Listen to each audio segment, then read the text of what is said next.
C'est un modèle plus coopératif en fait.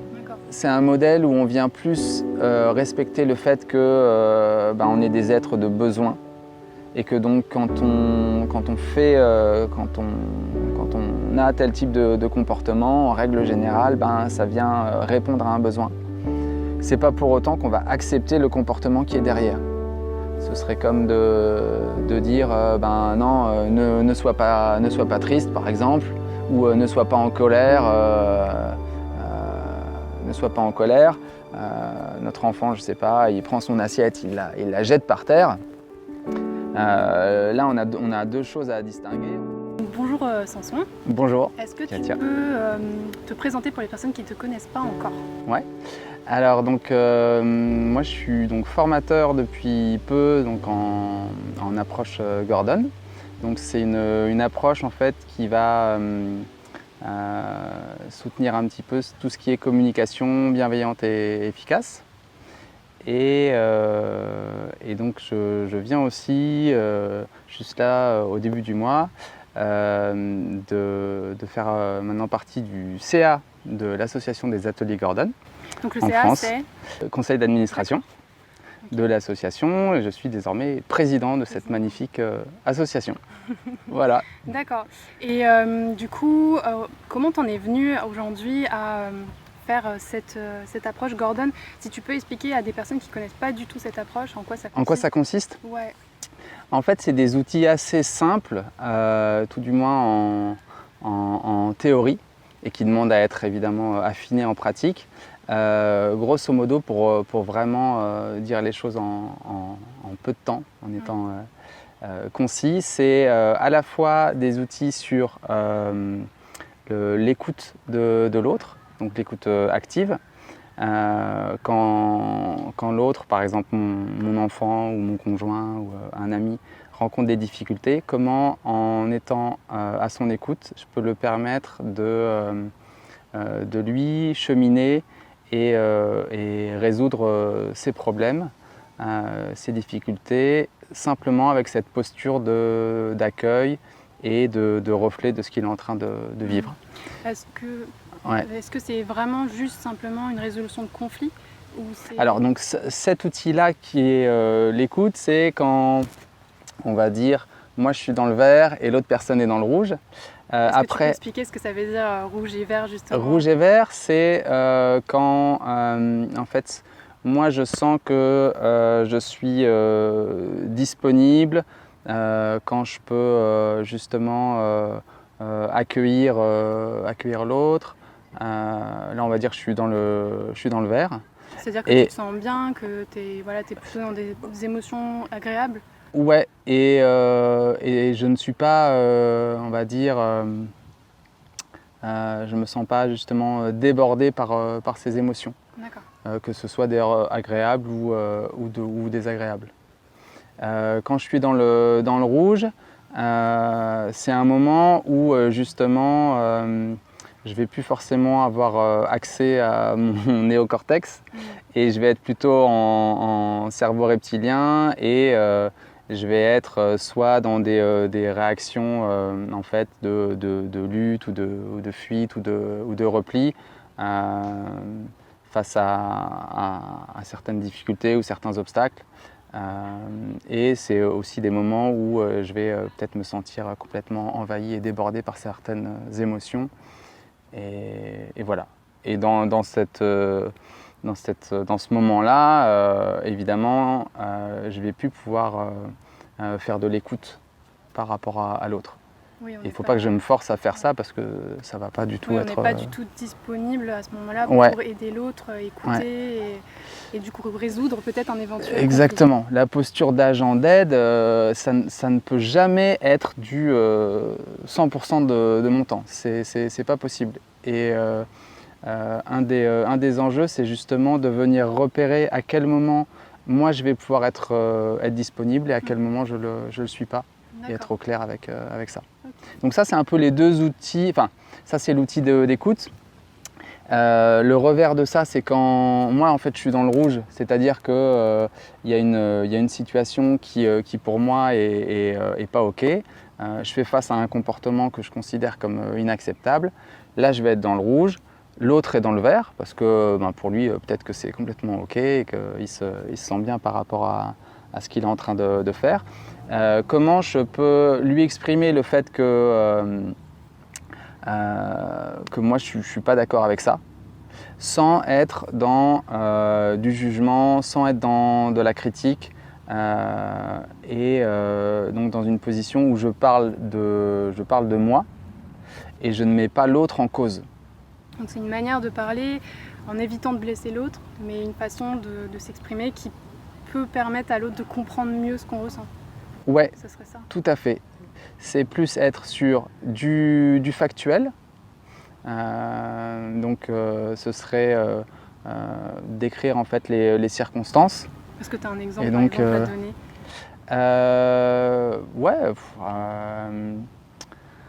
Sur quel sujet? Quel sujet par exemple, quand tu dis factuel, est-ce que tu as un exemple pour nous donner vraiment concrètement qu'est-ce qui pourrait être factuel ou non? Ouais. Alors, si j'ai un enfant, par exemple, qui arrive quelque part, qui dit pas bonjour, et les adultes lui disent bonjour, s'attendent à ce que lui il réponde, lui ne répond pas, et il fait sa vie, et voilà. Dans ce moment-là, on pourrait dire cet enfant-là, vraiment, il est irrespectueux. Et ça, en fait, la plupart des gens vont peut-être avoir l'impression qu'on est dans du factuel, c'est-à-dire il manque de respect aux adultes en ne disant pas bonjour. Et pourtant, on n'est pas vraiment dans la circonstance. La circonstance, ce serait plutôt, si j'avais besoin justement de le confronter, c'est-à-dire cette situation est pour moi inacceptable et du coup, j'ai envie de lui en faire part, je vais plutôt lui dire quand papy et mamie t'ont dit bonjour et que tu ne leur as pas répondu, ça ce serait quelque chose de factuel, plutôt que quand tu as été irrespectueux chez papy et mamie. La personne en face, là en l'occurrence mon enfant, si je lui dis quand tu as été irrespectueux, il y a vachement plus de chances que je vienne, c'est un petit peu comme un petit pic quoi. Donc lui il va avoir tendance à réagir, alors que quand je lui dis quand tu n'as pas dit bonjour en arrivant chez papy mamie, c'est un fait, c'est vraiment... Ça se discute pas en fait. Exactement, ça se discute pas. Pour être vraiment au clair avec ça, ça veut dire que c'est quelque chose qui est devant une cour de justice, on peut le défendre. C'est-à-dire, t'es arrivé, t'as pas dit bonjour, et voilà. Donc ça, personne va pouvoir dire, bah non, en fait... Alors que si on dit tu es irrespectueux, les gens vont, on est tout de suite en fonction des valeurs, le respect ça ne représente pas forcément la même chose, donc pour certaines personnes, si, il a été respectueux parce qu'il a quand même regardé les deux adultes. Ça peut être une forme de jugement en fait, un reproche et quelqu'un pourrait mal le prendre en entendant ça.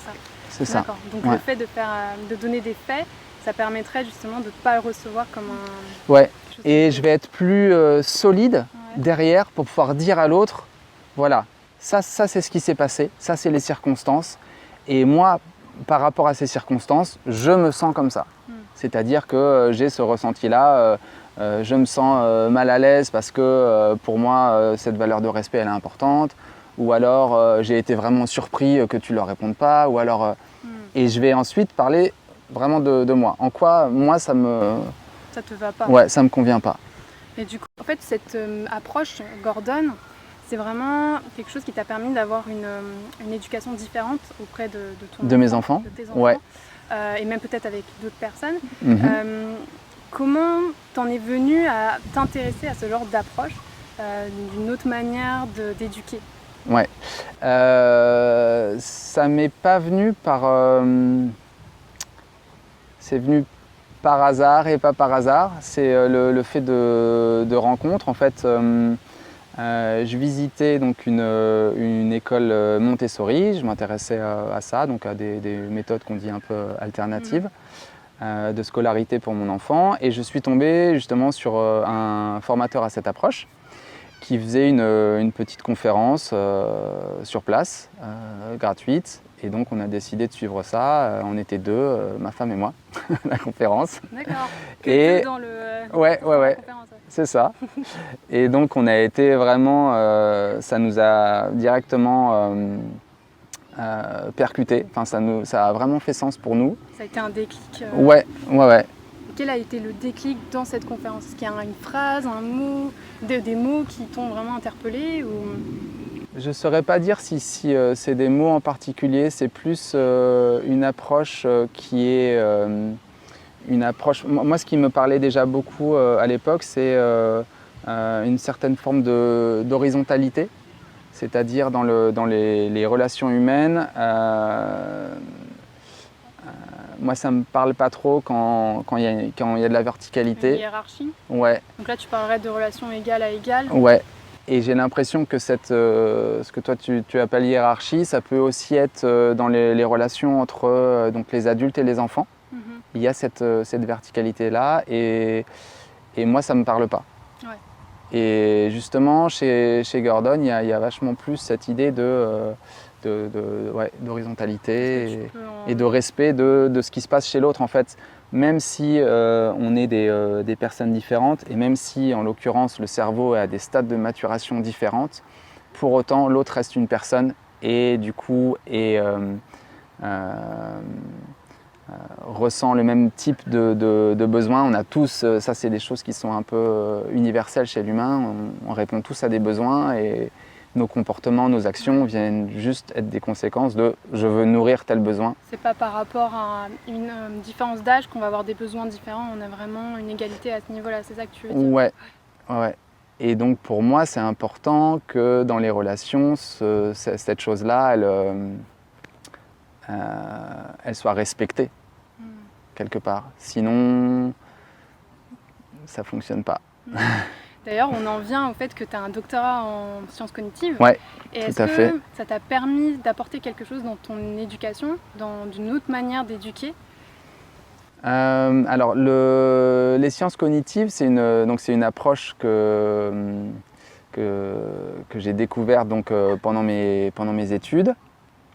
Et après ma thèse, j'ai laissé ça pendant plusieurs années, parce que j'ai été découvrir d'autres champs, et je suis en train d'y revenir maintenant. Donc je dirais plus que après m'être formé à Gordon, maintenant je viens essayer d'y ajouter une coloration de sciences cognitives et essayer de voir comment est-ce que les neurosciences et les sciences cognitives viennent valider un certain nombre de choses qui sont présents dans cette approche-là. C'est vraiment comme un appui, vraiment quelque chose qui permet d'être quelque chose de vraiment profond, qui complète en fait. C'est validé scientifiquement. Et je pense que pour le public, pour les gens, c'est important aussi de dire cette approche-là qui développe des outils de psychologie. La question n'est pas de savoir... ça permet de poser de valider scientifiquement ça. Et du coup, ça c'est important, de se rendre compte que ces choses qui ont été développées, à l'époque sans l'appui de sciences qu'on pourrait qualifier d'un peu plus dures. Oui, parce que ça date quand même de 1962. Les premiers ateliers de Thomas Gordon, c'était en 62. Donc à l'époque, la science, elle ne pouvait pas du tout valider justement... Non, il n'y avait pas l'imagerie cérébrale n'existait pas du tout. Enfin, il y avait le début des casques G, mais c'était vraiment le tout début. Et c'est vrai que c'est un champ énorme qui a été exploré. Et maintenant, effectivement, il y a des protocoles de psychologie expérimentale et on est en train de valider toutes ces choses-là. On est en train de valider la notion d'empathie, on est en train de valider... tout ça, maintenant, on ne peut plus juste dire non, c'est du blabla ou c'est effectivement c'est ce courant-là de discipline positive. Ok, eux, ils fonctionnent comme ça, mais... Ouais, donc c'est du solide en fait, ça rassure en même temps. Et du coup, qu'est-ce que tu en penses finalement de l'éducation qui est assez générale aujourd'hui dans notre société ou dans les écoles? Qu'est-ce que tu en penses? De l'éducation en général? En général aujourd'hui, comment tu l'aperçois? Y a plusieurs types d'approches. Non, aujourd'hui vraiment ce qui est général, qui en ressort dans l'éducation nationale, dans les centres de loisirs, les parents voilà, qui n'ont pas connaissance de ces outils-là. Voilà, oui. Ouais. J'ai l'impression qu'il y a un petit peu deux modèles qui peuvent venir s'affronter, qui serait un modèle un peu plus autoritaire, avec cette chose-là de dire ben voilà, il y a un certain cadre, et quand on dépasse ce cadre, ben on va utiliser la punition, ou on va utiliser les récompenses si jamais on a envie de favoriser tel comportement. Et je rajoute, l'approche Gordon évite totalement les punitions. Tout à fait, ouais. Ouais, c'est un des points clés qui souvent lève beaucoup d'obstacles parmi les participants, et qui est pas évident, je trouve, à intégrer. En tout cas, pour moi, ça a été effectivement un cheminement vraiment réel. C'était pas, c'était pas si évident que ça. Et donc, en face de ça, il y aurait le modèle permissif.